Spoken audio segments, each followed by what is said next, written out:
भीम को यह अभिमान हो गया था कि संसार में मुझसे अधिक बलवान कोई और नहीं है। 100 हाथियों का बल है मुझ में और मुझे कोई परास्त नहीं कर सकता है। और भगवान अपने सेवक में किसी भी प्रकार का अभिमान रहने नहीं देते हैं।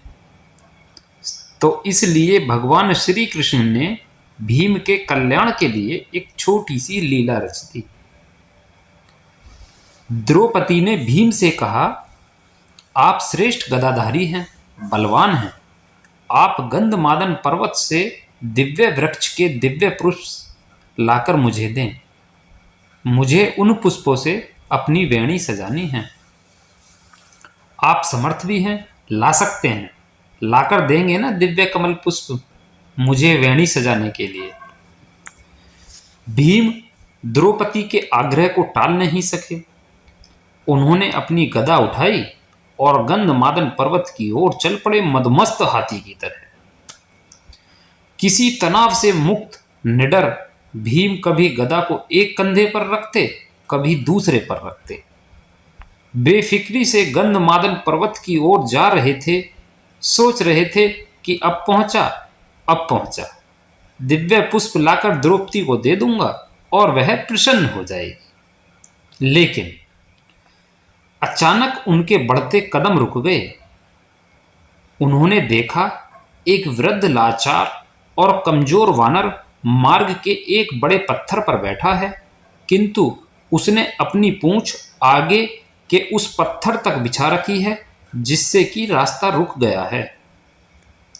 पूंछ हटाए बिना आगे नहीं बढ़ा जा सकता है, अर्थात उस वानर ने अपनी पूंछ से मार्ग को रोक रखा है। और कोई भी बलवान व्यक्ति किसी को उलांघकर मार्ग नहीं बनाता, बल्कि मार्ग की बाधा को हटाकर आगे बढ़ता है। बलवान व्यक्ति बाधा सहन नहीं कर सकता। या तो वह बाधा स्वयं हटाता है या उस बाधा को ही मिटा देता है। इसलिए भीम भी रुक गए। जब मद, अहंकार और शक्ति बढ़ जाती है तो आदमी अपने आप को आकाश को छूता हुआ समझता है। वह किसी को खातिर में नहीं लाता और अत्यधिक निरंकुश शक्ति ही व्यक्ति के विनाश का कारण बनती है। लेकिन श्री कृष्ण तो भीम का कल्याण करना चाहते थे, ना कि भीम का विनाश करना चाहते थे। वो चाहते थे कि भीम के अंदर जो अहंकार है वो अहंकार बाहर आ जाए। भीम ने कहा, ए वानर, अपने पूंछ को हटाओ, मैंने आगे बढ़ना है। वानर ने देखा एक बलिष्ठ व्यक्ति गदा उठाए, राजसी वस्त्र पहने, मुकुट धारण किए, बड़े रौब के साथ उसे पूंछ हटाने को कह रहा है। हैरान हुआ, पहचान भी गया, लेकिन चूंकि वह श्री कृष्ण की लीला थी इसलिए चुप हो गया। भीम के सवाल का जवाब नहीं दिया। भीम ने कहा, वानर, मैंने कहा कि पूंछ हटाओ, मैंने आगे जाना है, तुम वृद्ध हो इसलिए कुछ नहीं कह रहा हूं, वरना। भीम गंभीर हो गया। मन ही मन हंस दिया, कहा, तुम देख रहे हो मैं कितना बलिष्ठ हूं, मैं चाहूं तो तुम्हें उठाकर फेंक सकता हूं। बानर ने मन में हंसते हुए कहा, मैं तो वृद्ध हूं, कमजोर हूं, उठ नहीं सकता, मुझ में इतनी ताकत नहीं कि मैं स्वयं ही अपनी पूंछ हटा लूं। तुम ही कष्ट करो, मेरी पूंछ थोड़ी इधर सरका दो और आगे निकल जाओ।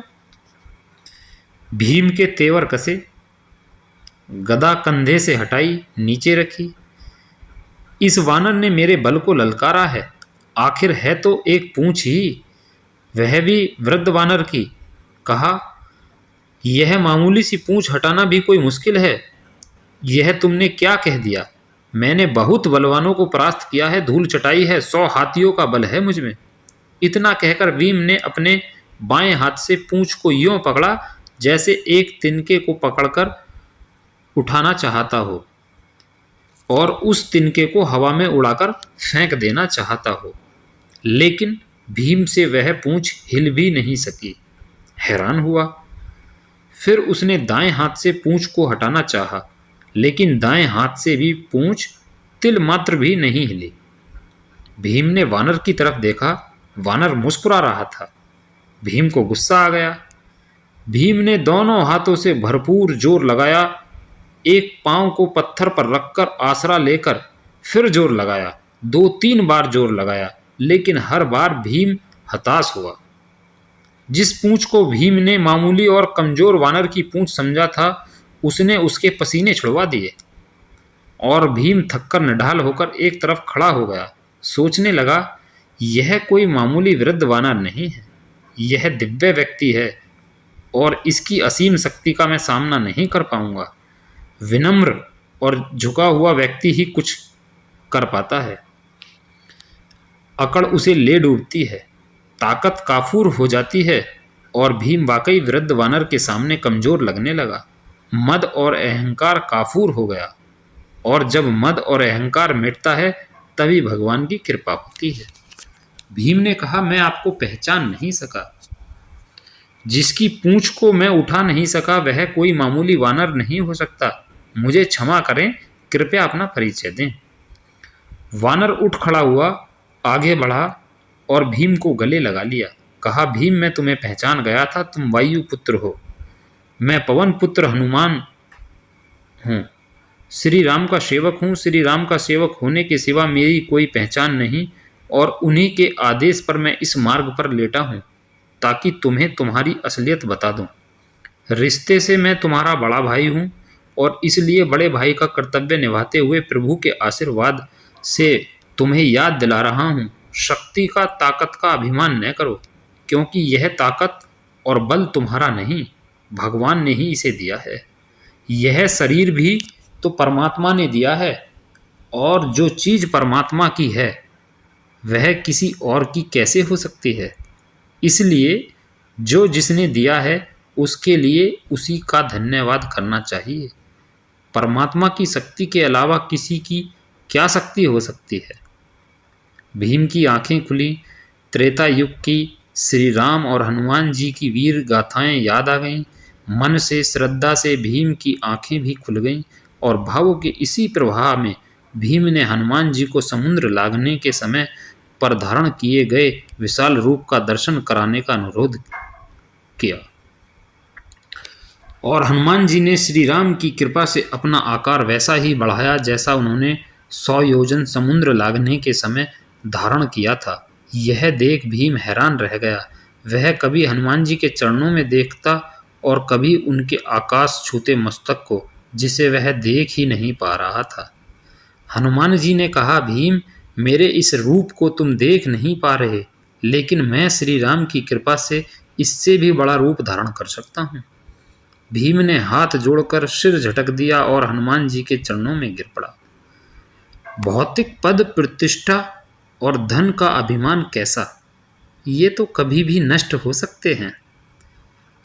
भौतिक पदार्थ भौतिक सुख ही देते हैं, लेकिन परमात्मा की कृपा तो शाश्वत होती है, जिसे कोई छीन नहीं सकता, चोर चुरा नहीं सकता। आदमी को उसी दायरे में रहना चाहिए जिसमें परमात्मा रखे। परमात्मा की इच्छा के बिना तो पत्ता भी नहीं हिल सकता। इंसान की जिंदगी का क्या भरोसा, किसी भी मोड़ पर 4 कदम की दूरी पर खत्म हो सकती है। हमें इस कहानी से यह शिक्षा मिलती है कि हमें कभी भी अहंकार में नहीं रहना चाहिए। कई बार क्या होता है कि हमारे पास कुछ पद मिल जाए, हमें कुछ प्रतिष्ठा मिल जाए, हमारे पास कहीं से धन एकत्र हो जाए, या हम कुछ बड़ा कार्य कर लें, तो हम अपने को ही भूल जाते हैं।